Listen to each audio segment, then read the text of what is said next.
कल जो पैराग्राफ हुआ था अंत में, उसको पढ़ के आगे बढ़ेंगे। कहा गुरुदेव ने, विनाश हुआ विकास, अब कहां प्रकाश कहां अवकाश। अभाव किसी को अवकाश ग्रहण नहीं करने देता। अभाव की प्रज्वलित अग्नि सुख शांति को जलाकर राख करने में लगी है।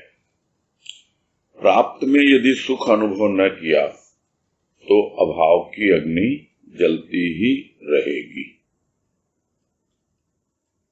और यही भाव लिया था कि विकास के नाम पर विनाश ही हो रहा है और लोग समझ रहे हैं कि हाँ, हमारा विकास हो रहा है। इतने ही युद्ध हुए हैं, लाखों लाखों मनुष्यों का विनाश हुआ है और लोग समझते हैं कि ये विकास है। तो ऐसी अवस्था में यदि किसी को कहा जाए कि भाई आप भाव की बातें समझो, प्रेम की बातें समझो, तो किसको कहाँ अवकाश है ये सब सुनने का।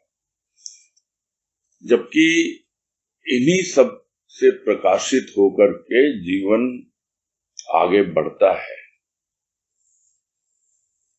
अवस्था क्या है कि अभाव से ग्रसित है और यह अभाव जो है किसी को भी शांत होके बैठने नहीं देता, अवकाश ग्रहण करने नहीं देता। और ये एक ऐसी अग्नि है जो सुख और शांति दोनों को जला करके बिल्कुल भस्मीभूत कर देती है। थोड़ी बहुत अभाव की अग्नि हो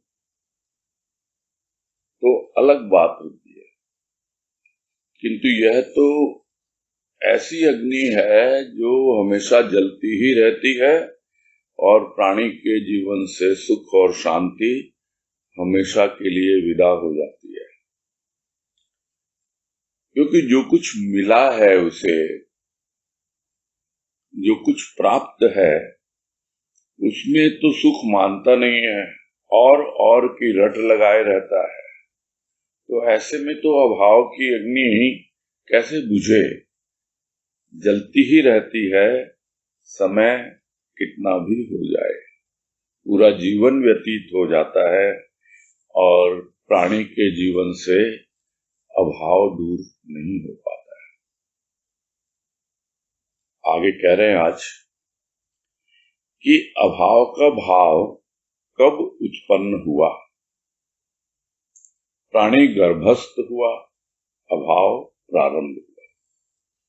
भूमिष्ठ होते ही वह चिल्ला उठा, उसे क्या नहीं चाहिए।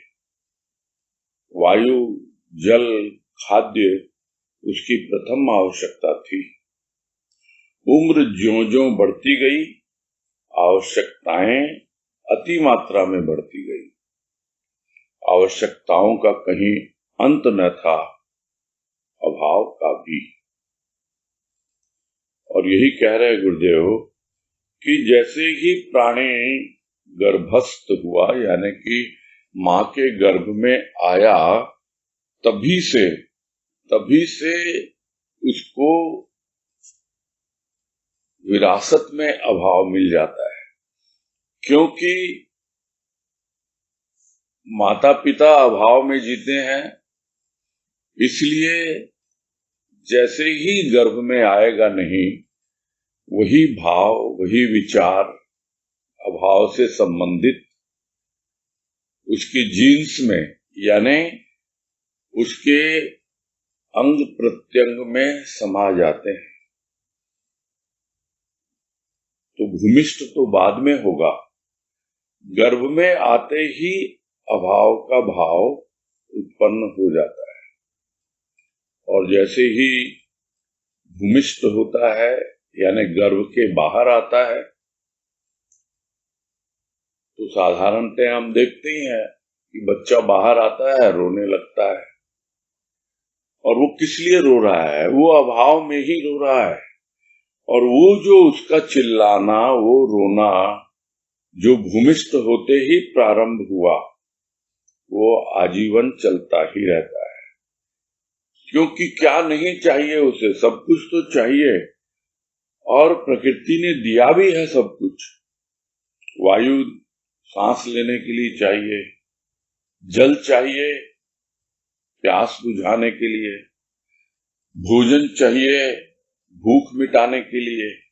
ये सब कुछ प्रकृति उसे देती है, किंतु फिर भी उसकी आवश्यकताएं कभी भी पूरी होती नहीं है, हमेशा अभाव लगा ही रहता है। और जैसे जैसे उम्र बढ़ती है, आवश्यकताएं भी बढ़ने लगती हैं। और यदि सीमित मात्रा में आगे बढ़े तो समझ में आता है, किंतु आवश्यकताएं तो बिल्कुल अति कर जाती है। अति माने जिसकी कोई कल्पना भी नहीं कर सकता, इस मात्रा में ये भी चाहिए, वो भी चाहिए। हर एक वस्तु के पीछे भागता है और यही कहता है मेरे लिए ये भी आवश्यक, ये भी आवश्यक। तो कहीं अंत नहीं है आवश्यकताओं का। क्यों नहीं है? क्योंकि संतोष लेना सीखा नहीं। जो प्राप्त हुआ उसमें शांत होकर उसका सुख अनुभव नहीं किया, इसलिए और चाहिए और चाहिए, इसी में जीवन लगा रहता है और आवश्यकताओं का भी अंत नहीं होता, और इस प्रकार से अभाव का भी अंत नहीं होता है। आगे कह रहे हैं, ये तो हुई स्थूल प्रकृति की बातें। अब सूक्ष्म प्रकृति की बातें और भी जटिल हैं। स्थूल और सूक्ष्म की गति में बड़ा अंतर है। स्थूल की गति सीमित, सूक्ष्म की असीम। सूक्ष्म ने स्थूल पर सदा विजय पाई है, जैसे मनुष्य ने पशु पर। जब जब पार्श्विक शक्ति बढ़ी, सूक्ष्म गति वाला कोई महान व्यक्ति आया और उसने अपने विचारों से, शक्ति से उसका अर्थात पार्श्विक शक्ति का दमन किया। ऐसे व्यक्तियों को साधारण जनों ने अवतारी माना। ये अवतारी भी इन्हीं व्यक्तियों में से थे। अवतारियों के सूक्ष्म दृष्टि तथा सूक्ष्म गति ने साधारण जनों पर विजय पाई। आज भी ऐसे ही व्यक्ति क्षणिक शांति स्थापना में सफल हुए हैं, किंतु ये अवतारियों की गणना में नहीं आ सकते। और इस पैराग्राफ में स्थूल प्रकृति, सूक्ष्म प्रकृति, दोनों का आपस में संबंध और किस प्रकार से स्थूल प्रकृति की बातें फिर भी समझ में आती हैं कि जो देख रहा है प्राणी, जो कुछ भी स्थूल रूप में विद्यमान है, वो तो सब समझ में आता है। किंतु सूक्ष्म प्रकृति की बातें जटिल क्यों है? जटिल इसलिए है कि वो दिखलाई नहीं देती, और दिखलाई ही नहीं देती इतना ही नहीं है, बल्कि उसकी गति भी इतनी तीव्र है सूक्ष्म की कि समझ नहीं पाता प्राणी। जिस तरह मन में विचार, और वो विचार किस गति से चलते हैं समझ में नहीं आता। पकड़ने की कोशिश करता है विचारों को, पकड़ने की कोशिश करता है मन को, किंतु हाथ में आता नहीं, क्योंकि उसकी गति बहुत तेज है। स्थूल की गति फिर भी सीमित है, किंतु सूक्ष्म की गति असीमित है, यानी कोई अंत है ही नहीं सूक्ष्म की गति का। तो सूक्ष्म प्रकृति की बातें यानी मन बुद्धि चित्त अहंकार की बातें जब करने लगता है प्राणी, समझने की कोशिश करता है, तो बहुत ही जटिल लगती है वो बातें, बहुत ही कठिन लगती हैं। तो इस तरह से जब देखा गया कि सूक्ष्म का क्या प्रभाव पड़ रहा है स्थूल पर और स्थूल का क्या प्रभाव पड़ रहा है सूक्ष्म पर, तो यही निष्कर्ष निकला कि सूक्ष्म ने हमेशा ही स्थूल पर विजय प्राप्त की है। यानी जिसका सूक्ष्म प्रभावी है, जिसका सूक्ष्म शक्तिशाली है, वो स्थूल पर विजय प्राप्त कर ही लेता है, क्योंकि किसी न किसी रूप में उसे युक्ति आ जाती है, तौर तरीके आते हैं। अन्यथा देखा जाता है एक समय था जब आदि मानव था वो उसी तरह है, पशुओं की तरह ही सामान ढोना, उठाना, रखना, वही उसका व्यवहार था, क्योंकि उसने अपनी सूक्ष्म प्रकृति को काम में नहीं लिया। किंतु जैसे जैसे समय बीता, सूक्ष्म प्रकृति विकसित हुई और वो विकसित होकर के समझ में आया मनुष्य को कि मुझे सृष्टिकर्ता ने कुछ ऐसी भावना दी है, कुछ भीतर में ऐसी समझ दी है जो पशुओं के पास नहीं है।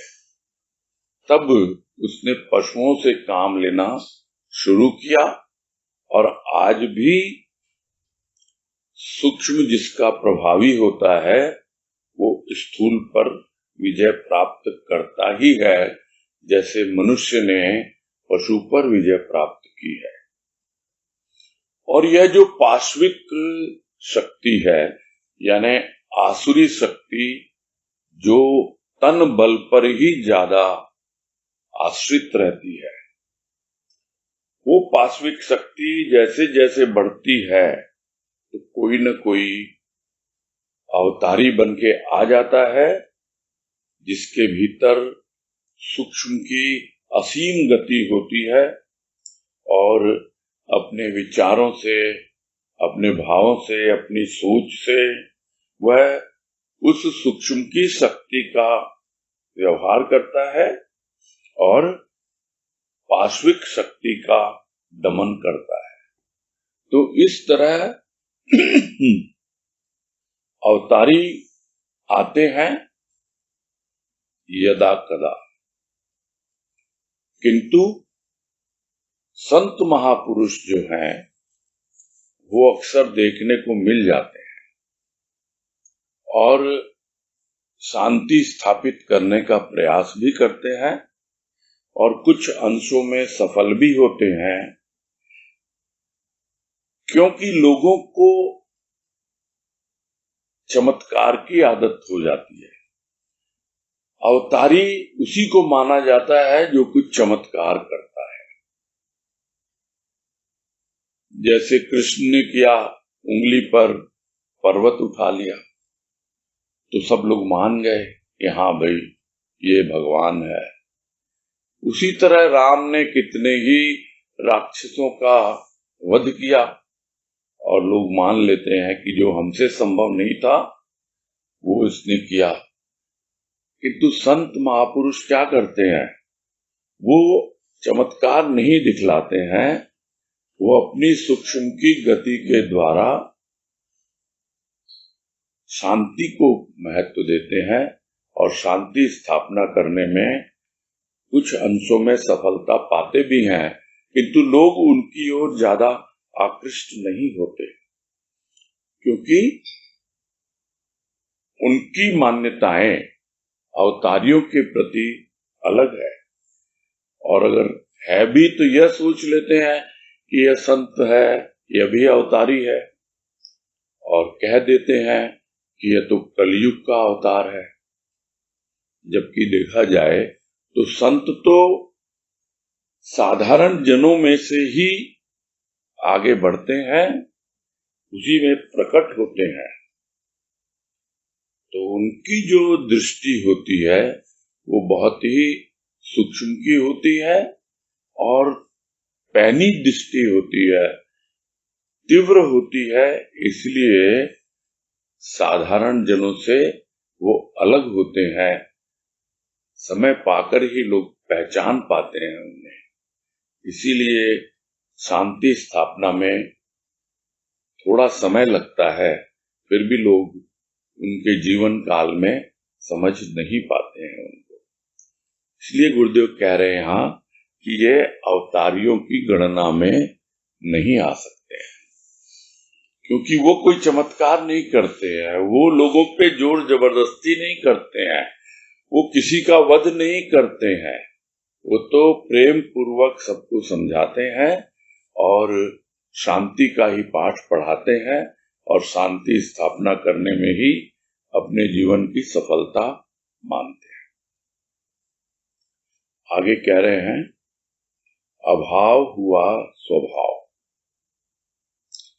अब भय में सर्वत्र अभाव ही अभाव दिखलाई देने लगा। हालत अर्थात अवस्था बुरी नहीं, किंतु लत अर्थात दुर्व्यसन पड़ गई है निरर्थक चर्चा की, अभाव की। भाव क्या करे, भगवान क्या करे? मुख में ग्रास, हाथ में ग्रास, सम्मुख भोजन परिपूर्ण थाल, फिर भी मनुष्य हो रहा बेहाल। भाव अभाव के लिए न था और न है, किंतु अभाव ने भाव को अभावपूर्ण बना रखा है। जठराग्नि अल्प समय के लिए यदि शांत भी हो जाती है, हृदय की अग्नि, अभाव की अग्नि प्रज्वलित ही रहती है।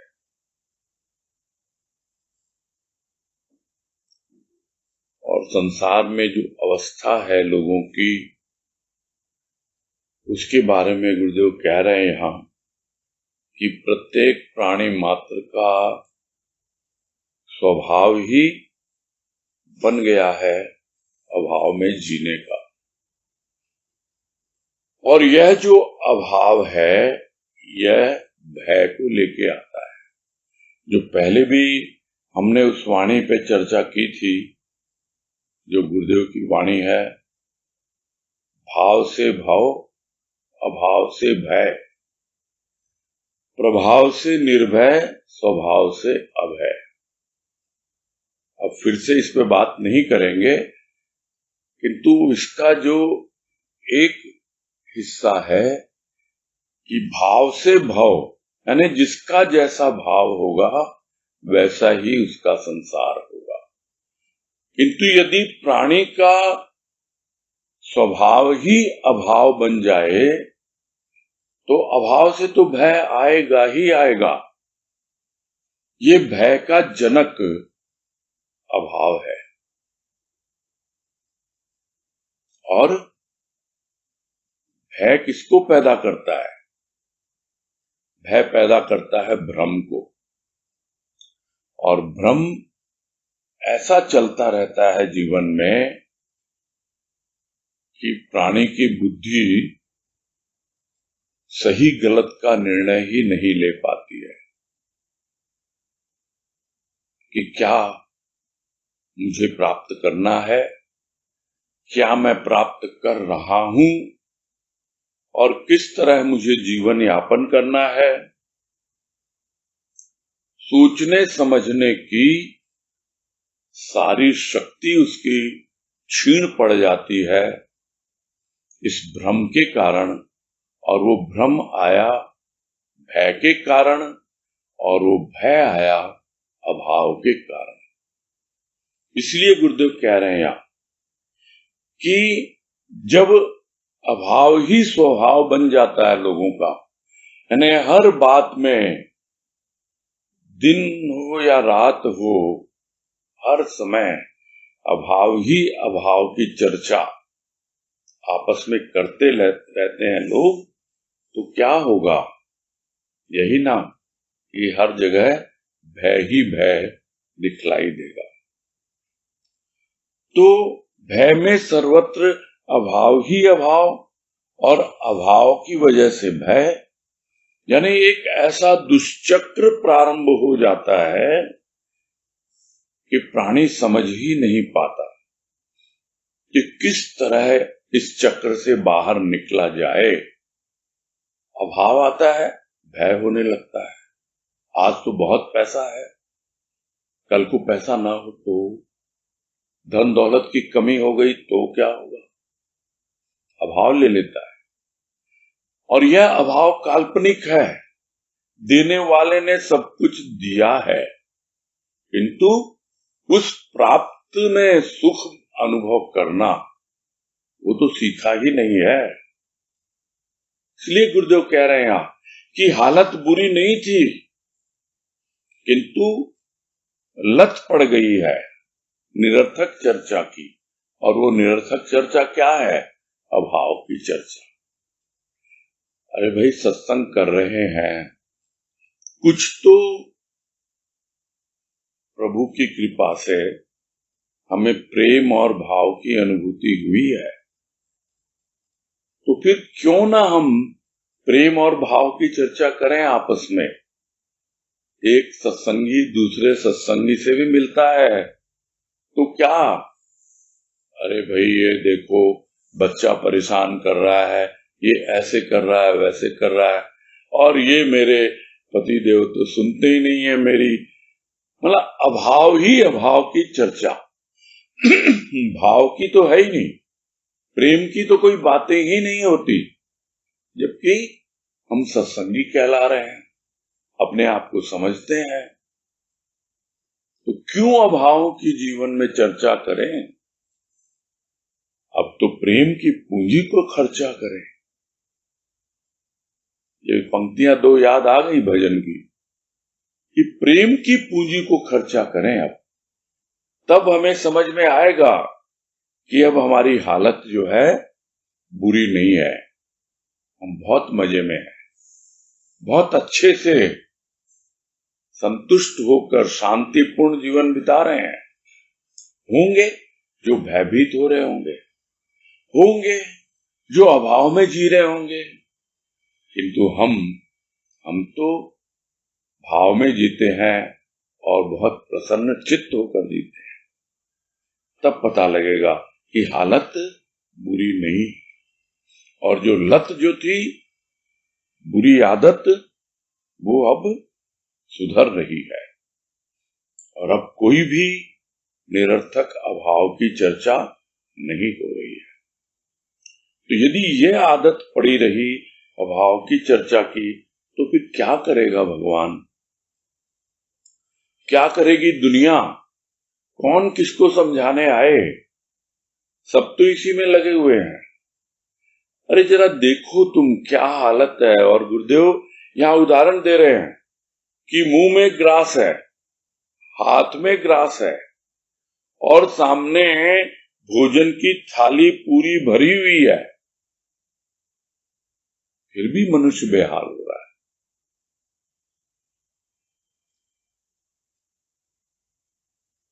क्या बोला जाए ऐसे के बारे में? सब कुछ तो देने वाले ने दिया है, यानी मुख में ग्रास, हाथ में ग्रास, सामने पूरी भरी हुई भोजन की थाली। फिर क्यों है? क्योंकि आदत पड़ गई है, ऐसी लत पड़ गई है अभाव की चर्चा करने की। तो यह दुनिया क्या अभाव के लिए बनाई थी सृष्टिकर्ता ने? नहीं, न तो यह अभाव के लिए थी और न है। किंतु अभाव की बातें करते करते सब लोगों ने मिलकर के इस भाव को अभाव से परिपूर्ण कर दिया। ये हमेशा कमी लगती ही रहती है, कितना भी मिल जाए फिर भी लगता है कि कम आई।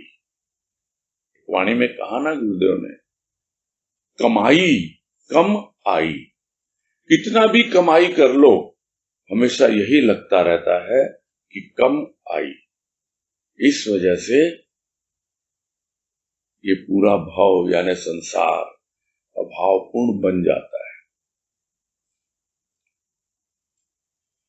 पेट में जो अग्नि है जो भोजन मांगती है, तो उसके लिए तो मुख में ग्रास है ही, हाथ में भी ग्रास है, खाते हैं और वो अग्नि शांत हो भी जाती है कुछ देर के लिए।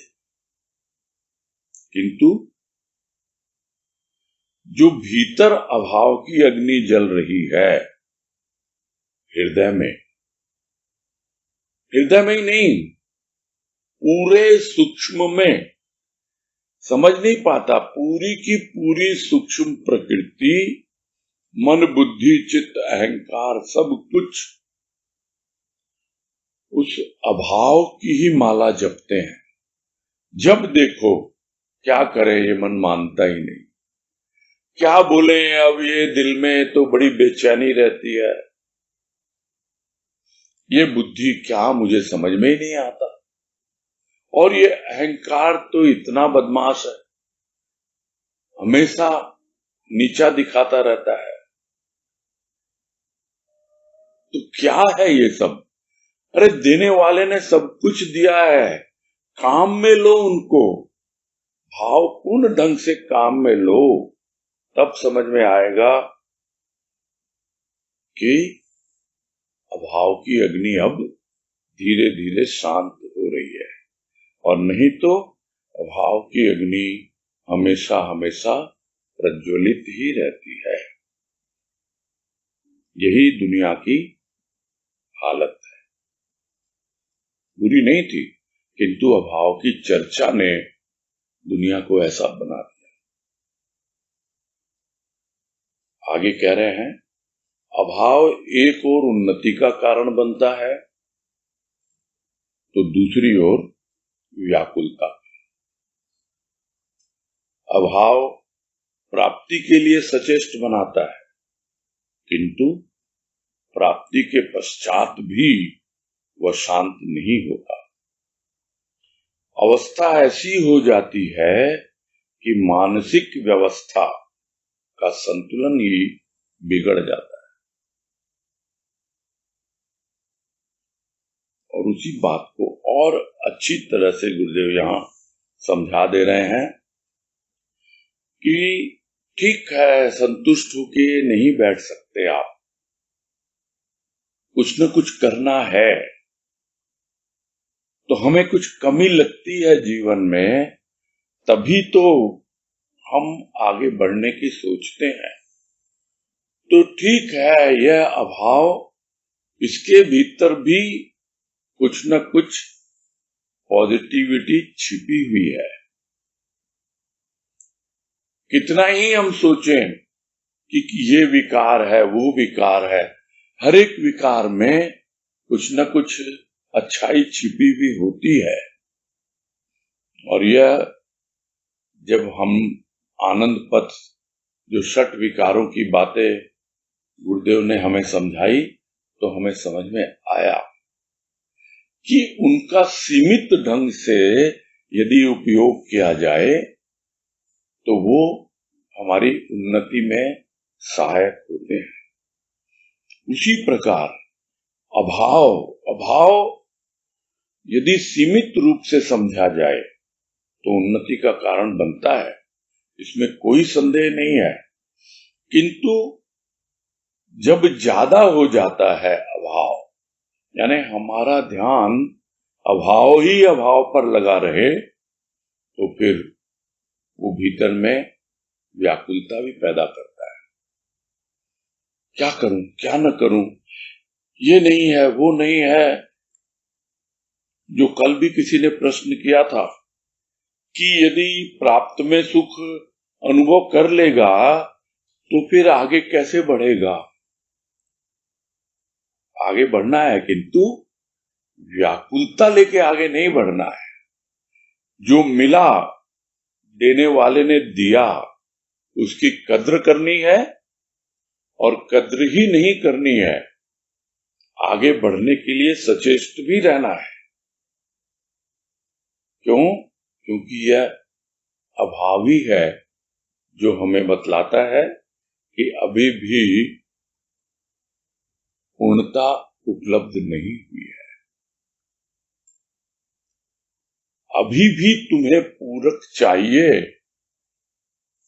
क्योंकि गुरुदेव ने कहा ना कि पूर्ण को पूरक क्या, पूरक है तो अधूरा है। अभी है अधूरा, अभी है अभाव जीवन में, और हम पूर्णता की ओर बढ़ने के लिए सचेष्ट रहते हैं। इसलिए कुछ अंशों में अभाव हमें आगे बढ़ने के लिए प्रेरित करता है। सीमित मात्रा में यदि हम इसका उपयोग करें तो अवश्य ही हम समझ पाएंगे कि अभाव हमें प्राप्ति के लिए सचेष्ट बनाता है, यानी हम चेष्टा करते रहते हैं, कोशिश करते रहते हैं उस अभाव की पूर्ति की, यानी पूर्णता की ओर बढ़ने की। किंतु जितना मिल गया उसके बाद क्यों नहीं शांत हो जाते हैं कि हमारी जितनी योग्यता थी, हमारी जितनी पात्रता थी, देने वाले ने दिया, हम संतुष्ट हों, और फिर और यदि संभव हुआ तो हमारी पात्रता उसकी कृपा से बढ़ेगी, हम और आगे बढ़ेंगे और उसके योग्य बनेंगे। जितना है उसमें यदि हम पूर्णता का बोध पाना सीख जाएं तो जीवन में अभाव होते हुए भी व्याकुलता नहीं आएगी, अभाव होते हुए भी भाव पर दृष्टि रहेगी।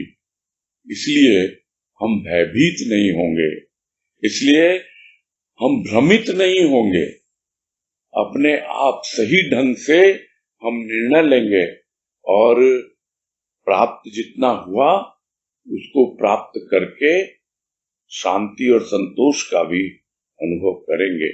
नहीं तो प्राप्ति के पश्चात भी यह अभाव शांत नहीं होने देता है और ऐसी अवस्था बना देता है प्राणी की कि मानसिक संतुलन ही बिगड़ जाता है। यानी भीतर की जो व्यवस्था है, व्यवस्था यानी सिस्टम, मैनेजमेंट, जो भी मैनेजमेंट है मन बुद्धि चित्त अहंकार का, जो आपस में कोऑर्डिनेशन है, जो आपस में सामंजस्य स्थापित करके चलना चाहिए, वो नहीं होता है। क्यों? क्योंकि अभाव आकर के हमारे भीतर व्याकुलता पैदा करता है, क्योंकि हम उसे संभाल नहीं पाते हैं। और वो व्याकुलता प्रारंभ होती है मन से, किंतु ऊपर तक पहुंच जाती है, यानी पहले तल्ले से लेके तीसरे तल्ले तक। पहले तल्ले पे मन है, दूसरे पे बुद्धि है, तीसरे पे अहंकार है, और इन सब के बीच में आ जाता है चित्त। तो सब जगह है वो व्याकुलता मानसिक संतुलन हमारा बिगाड़ देती है। यह हमें समझना होगा कि अभाव तो समझना है, देखना है, किंतु व्याकुलता नहीं आने देनी है। जब यह बात समझ में आ जाती है जीवन में, तब जीवन बड़ा ही सहज हो जाता है। आगे कह रहे हैं, दोषी कौन, भाव या अभाव?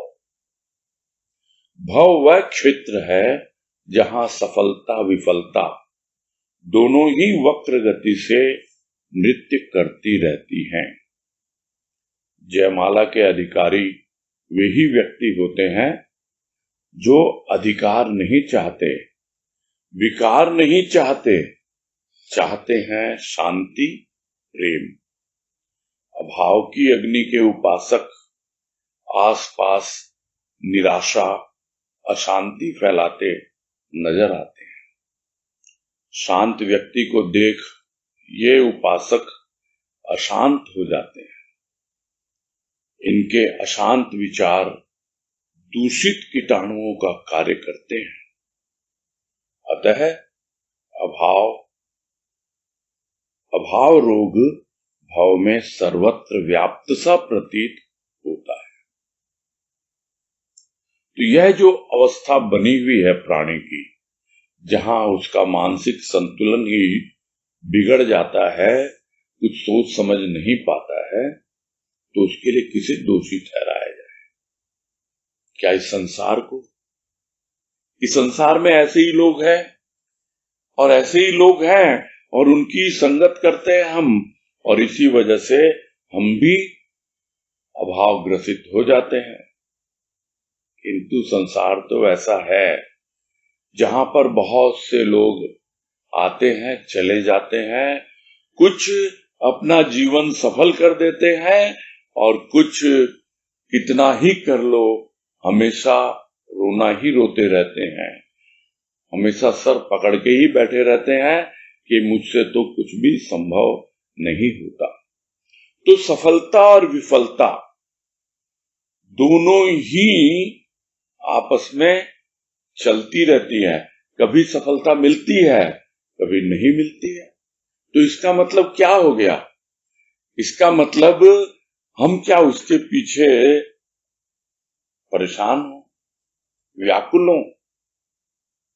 ठीक है, हमारा काम है प्रयास करना, हमारा काम है पुरुषार्थ करना, और यदि उसकी कृपा हुई हम सफल हो गए, और यदि सफल न भी हुए तो भी क्या है, हमें सोचना होगा कि उसके लिए जितना हमको एफर्ट करना था, यानी जितना प्रयास करना था, वो शायद कर नहीं पाए, इसलिए और प्रयास में लगे। तो ये चलता रहेगा जीवन भर।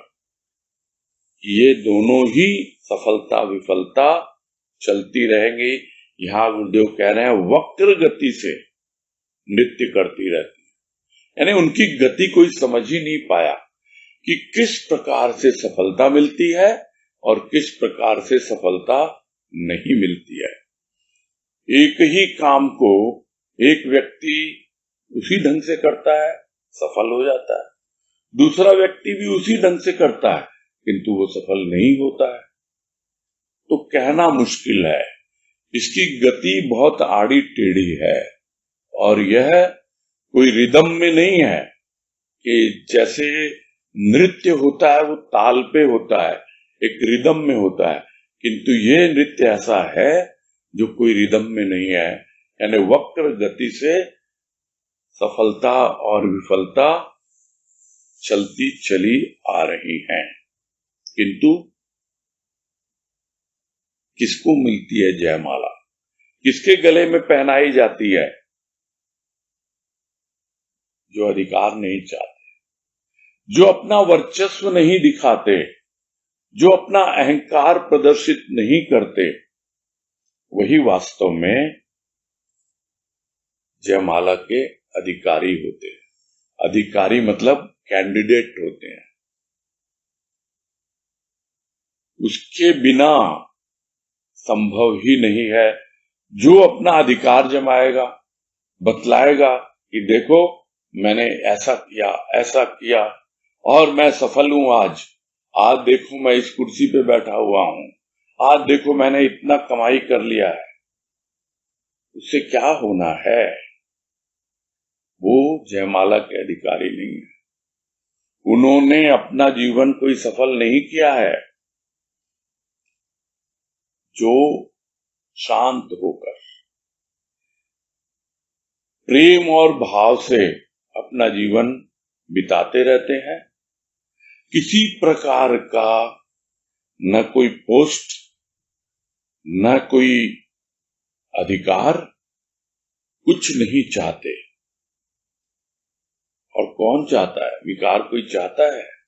किंतु विकार आ ही जाते हैं जो अधिकार चाहते हैं। अधिकार चाहेंगे तो अहंकार तो अपने आप आ गया। और वो एक अहंकार एक ऐसा विकार है जो समस्त विकारों का बॉस है। तो सारे चमचे उसके साथ आ जाते हैं। जैसे बॉस के पीछे पीछे सब दुम हिलाते घूमते रहते हैं, वैसे ही अहंकार के पीछे सारे विकार आ जाते हैं। तो चाहते नहीं है वो। क्यों? क्योंकि वो प्रेम और शांति के उपासक हैं। हमेशा प्रेम पूर्ण ढंग से जीवन बिताते हैं, शांति और संतोष में अपना जीवन यापन करते हैं। और दूसरी ओर ऐसे व्यक्ति हैं जो अभाव की अग्नि में जल रहे हैं और जल ही नहीं रहे हैं और उसमें घी डाल रहे हैं और उसकी उपासना कर रहे हैं। जैसे हवन की अग्नि है और उसमें घी डाला जाए और अग्नि बढ़ जाती है। तो अभाव के द्वारा और अग्नि बढ़ा रहे हैं और चारों ओर निराशा ही निराशा। क्या करें? ये नहीं हो रहा, वो नहीं हो रहा, हो ही नहीं सकता है, हमारे लिए संभव ही नहीं है। हम कैसे आगे बढ़ें, कैसे हम पूर्णता की ओर जाएं? अरे भाई, चेष्टा तो करो। जितनी कमी है पूरा करने वाला करेगा। इसका मतलब ये थोड़ी है कि निराश होकर बैठ जाएंगे और व्याकुल बने रहेंगे, अशांत बने रहेंगे। लेकिन जो अभाव में जीते हैं वो हमेशा यही करते हुए दिखलाई देते हैं। निराशा फैलाते हैं, अशांति फैलाते हैं और किसी दूसरे को देखेंगे, अरे ये तो बड़ा शांत है, ये तो डिस्टर्ब हो ही नहीं रहा। इतना कुछ दुनिया में उल्टा पुल्टा चल रहा है किंतु ये तो शांत चित्त होके अपने आप में मगन है। तो क्या इससे हासिल होता है? ये खुद ही अपने आप को परेशान करते हैं, क्योंकि इनके जो अशांत विचार हैं वही वास्तव में, कह रहे हैं गुरुदेव, दूषित कीटाणुओं का कार्य करते हैं। कि यह वायरस जो है ऐसा है, कांटेक्ट में आते ही फैलता है। इसलिए ऐसे लोगों से तो सोशल डिस्टेंसिंग बिल्कुल बना के रखनी चाहिए और अपने मुंह पे मास्क लगा के रखें, अपना मुंह बंद रखें। बिल्कुल ऐसे लोगों से वार्तालाप करना ही नहीं, क्योंकि इनके नजदीक भी जाएंगे तो इनके भीतर ही भीतर विचार चलते हैं जो ये भय में जी रहे हैं, अभाव में जी रहे हैं, भ्रमित होकर जीवन बिता रहे हैं और अशांत हैं। तो दूसरे के पास अपने आप ही उसका प्रभाव पड़ जाता है। इसलिए हमेशा एक उचित दूरी बना के रखनी होती है ऐसे लोगों से, और इस तरह के लोग ही ज्यादा हैं। इसीलिए गुरुदेव कह रहे हैं, इसीलिए यह जो अभाव का रोग है ना, वो सब जगह पूरी दुनिया में व्याप्त सा दिखलाई पड़ रहा है। ऐसा लग रहा है बस अभाव ही अभाव है सब जगह। वायरस का प्रकोप कुछ समय के लिए होता है, फिर वो शांत हो जाता है, किंतु ये अभाव तो एक ऐसा वायरस है जो कभी भी कम नहीं होता है। ये ऐसी छूत की बीमारी है, जिसके साथ बैठेंगे वो अभाव की बातें करेगा, अभाव की चर्चा करेगा, और हम भी सब कुछ होते हुए उसके बावजूद भी हम भी अभाव ही देखने लगेंगे और उसके सामने कुछ बोले या ना बोले, हमारे भीतर भी अशांति आ जाती है और हम उसी अभाव के बारे में सोचने लगते हैं। तो यही है प्राणी का जीवन, जो वो देख रहा है चारों तरफ, क्या अवस्था है लोगों की और क्या है मेरा जीवन, क्या दुनिया में चल रहा है और क्या मेरी दुनिया में चल रहा है। तो ये भाव, एक भाव बाहर है स्थूल की दुनिया, एक भाव अपना है भीतर का, भीतर की दुनिया। तो दोनों जगह है अभाव ही अभाव व्याप्त सा दिखलाई पड़ता है। बस आज यही पूरा।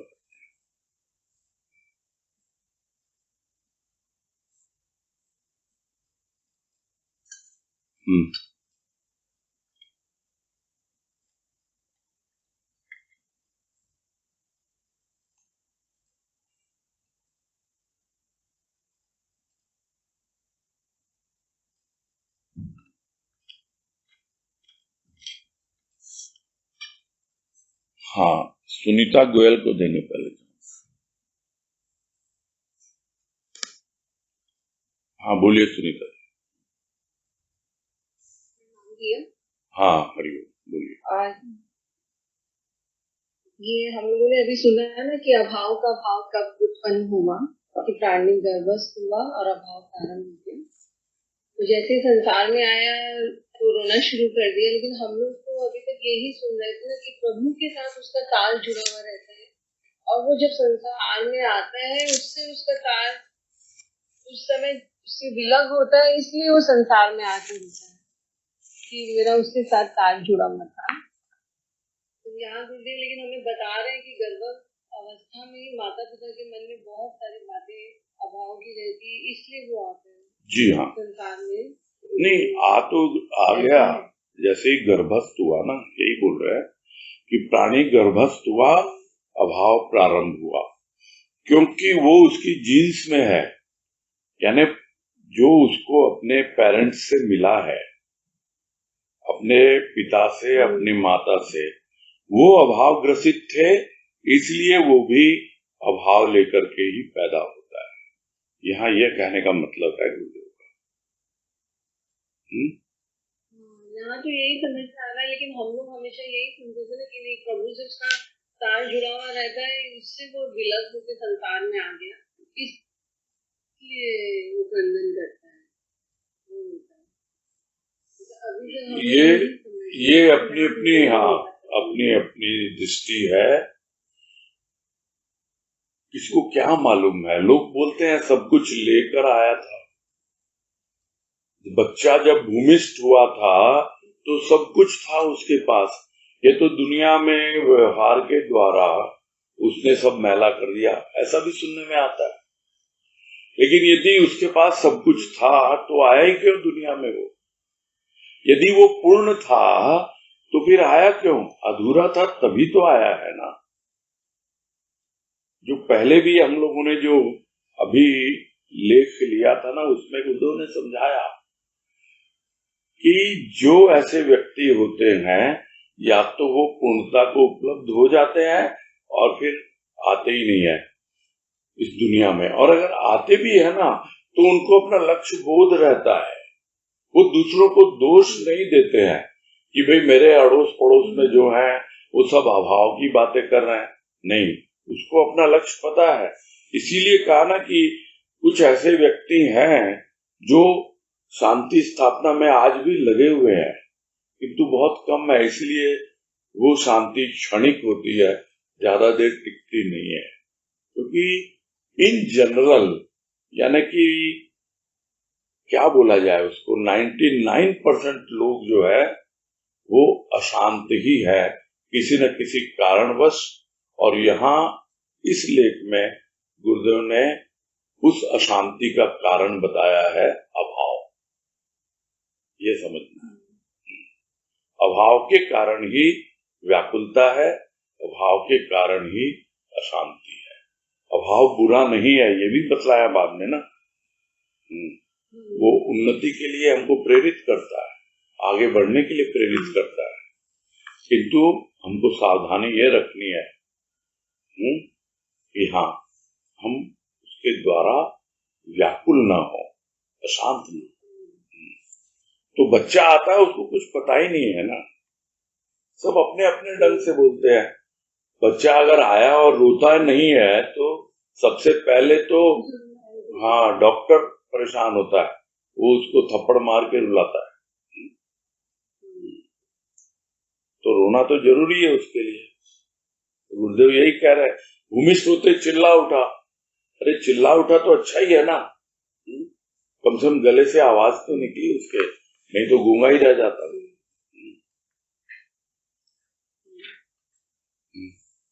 ठीक है।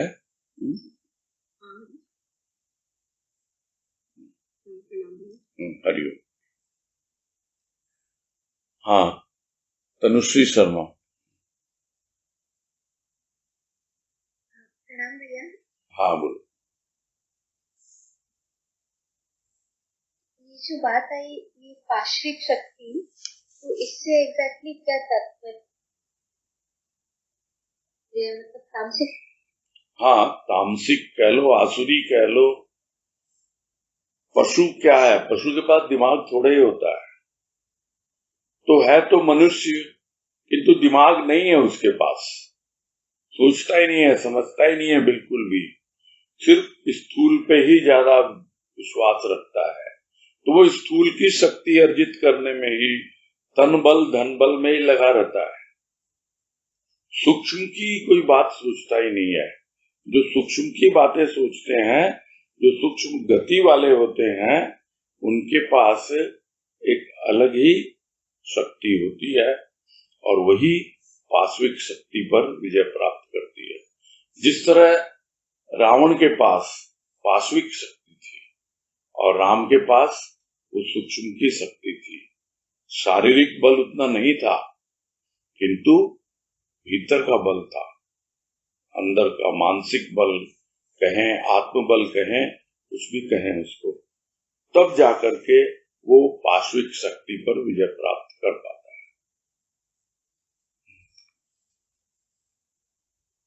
ये बात भी है कि अवतारी जिनको हम कहते हैं वो भी साधारण जनों में से होते हैं, लेकिन उनमें सूक्ष्म की शक्ति ज्यादा होती है। हाँ, वो एक मिशन लेके आते हैं, है ना। साधारण जनों ने अवतारी माना उनको, थे उनमें से ही, किंतु अवतारी मानने के पीछे बहुत सारे कारण होते हैं। चमत्कार को महत्व देते हैं, फिर क्या उन्होंने त्याग किया उसको महत्व देते हैं। जिन किसी की भी पूजा होती है आज, आप देखो, राम की पूजा होती है, कृष्ण की पूजा होती है, तो ये सब राजा के बेटे थे। अरे इन्होंने राजपाट छोड़ दिया।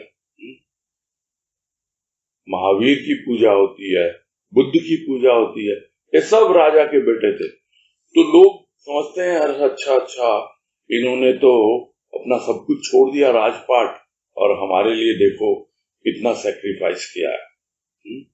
इसलिए पूजते हैं लोग, इसलिए एक्स्ट्रा महत्व मिल जाता है।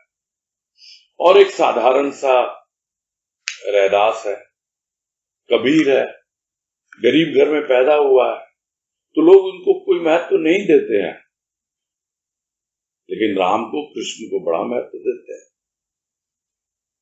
दो ही चीजें हैं, एक तो देखते हैं कि उन्होंने बहुत बड़ा त्याग किया, दूसरा कई चमत्कार किए।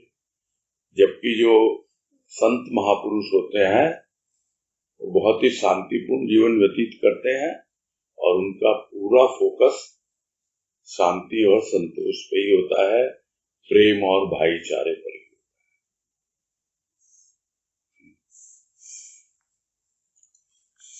ठीक है।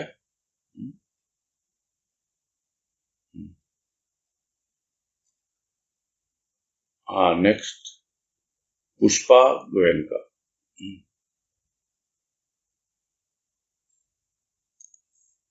हाँ, अनम्यूट करो। हाँ बोलिए।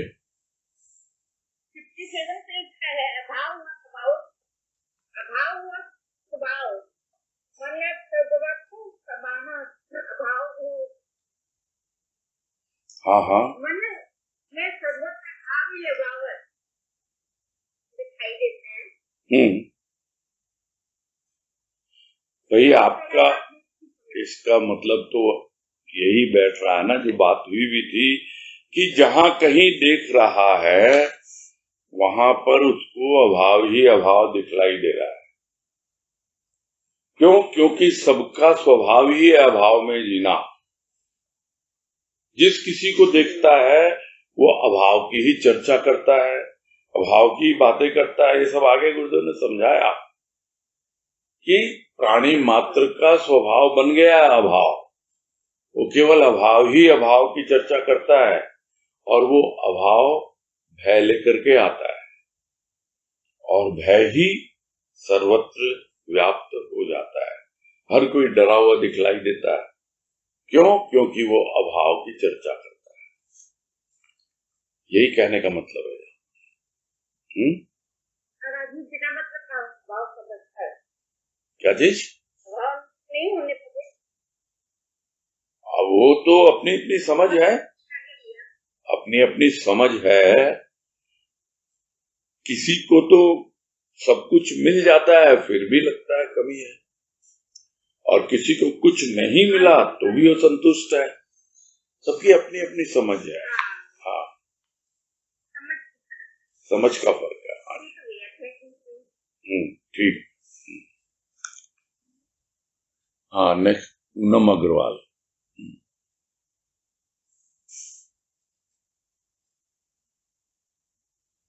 हाँ बोलिए। हाँ हरिओम बोलिए। ये लाइन आई ना, आज भी ऐसे ही व्यक्ति क्षणिक शांति। हाँ हाँ तो हेलो, आवाज नहीं आ रही आपकी।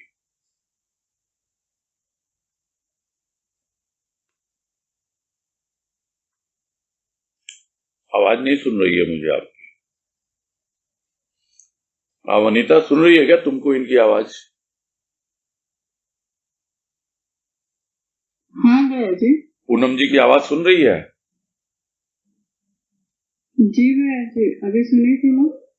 बस थोड़ा सा बोला, ये जो लाइन है बोल के क्षणिक शांति स्थापना। हाँ, उसके बस बाद उतना ही सुना भैया।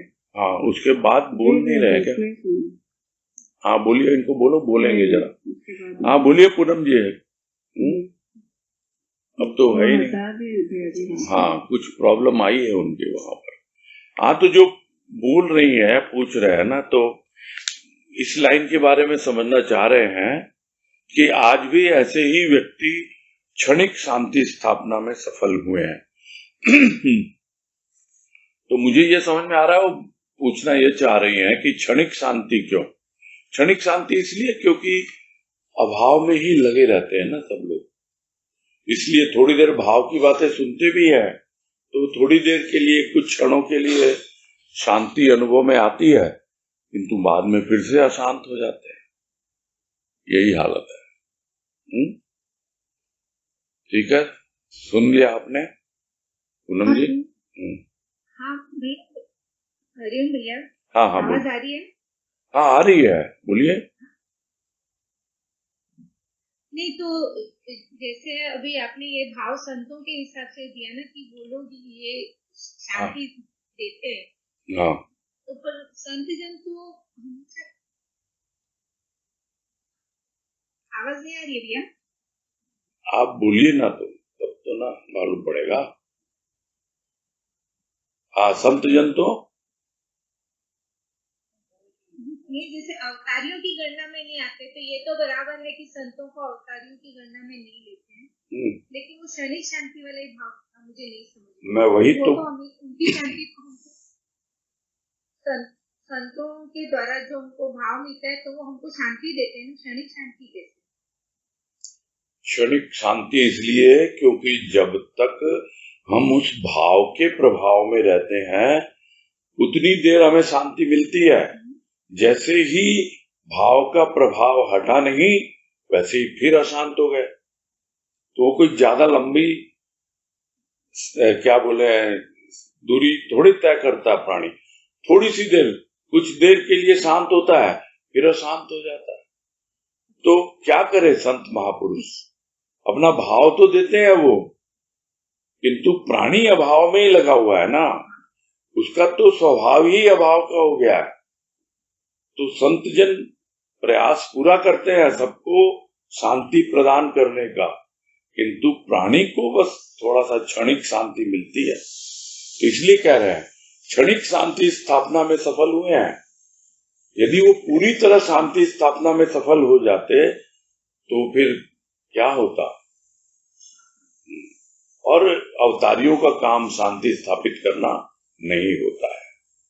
अवतारियों का काम जो होता है वो अपना एक मिशन लेके आते हैं, उनको अशांति शांति से कोई मतलब नहीं, वो अपना काम करते हैं और विदा हो जाते हैं। यही है, ये अंतर है। संत महापुरुष हम में से ही निकलते हैं, एक लक्ष्य बोध उनको होता है, अपना जीवन शांतिपूर्ण ढंग से बिताते हैं और दूसरों को भी शांति का ही पाठ पढ़ाते हैं। तो लोगों में थोड़ी बहुत शांति का अनुभव आता है, ऐसा नहीं है, लेकिन जैसे ही वो प्रभाव हटता नहीं है फिर अशांत हो जाता है, क्योंकि यह भाव तो उसका स्वभाव बना हुआ है। यही कह रहे हैं। ठीक है, समझ में आ गया। हाँ हरिओम। चलो ठीक है फिर। एक प्रश्न होता है। हाँ बोलिए। एक प्रश्न है मैडम। हाँ बोलो। यहाँ पर बोल रहे थे कि अभाव एक और उन्नति का कारण बनता है तो दूसरी ओर व्याकुलता की। तो आपने समझाया था कि अभाव ग्रसित होकर व्याकुल नहीं होना चाहिए। हाँ जी। तो इसको थोड़ा समझाइएगा, अभी तक थोड़ा डाउट कर रही थी, समझ में नहीं आया ठीक से। अभाव इतना ही आना चाहिए ताकि हम आगे बढ़ पाए, हमारी प्रोग्रेस के लिए जरूरी है। फिर विकारों का उदाहरण भी आया था ना कि हमको चाहिए, बिना उसके जीवन यापन नहीं होता है। तो इसलिए जब जीवन में किसी न किसी रूप में हमें कमी महसूस होती है तभी तो हम पूर्णता की ओर बढ़ेंगे, तभी तो हमारी उन्नति होगी, तभी तो तरक्की होगी। वो बिना अभाव के नहीं हमको विचार आता है, लेकिन इतना अभाव ग्रसित न हो जाए कि हम उसके लिए बेचैन हो जाए, अशांत हो जाए, व्याकुल हो जाए। यही कह रहे हैं, क्योंकि अभाव जो है हमें सचेष्ट करता है, अपने लक्ष्य प्राप्ति की ओर आगे बढ़ने में सहायक होता है। तो उसके लिए यह नहीं कि हम व्याकुल हो जाए, यही कहना चाह रहे हैं। यानी उसका जो पॉजिटिव एस्पेक्ट है, अभाव में भी पॉजिटिविटी है, ये बात भी आई थी ना, कुछ न कुछ पॉजिटिविटी है उसके अंदर, हमको उससे काम लेना है, उसको अपने ऊपर हावी नहीं होने देना है, उस निगेटिविटी। यही है। ठीक है जी। हाँ, पूरा करते हैं।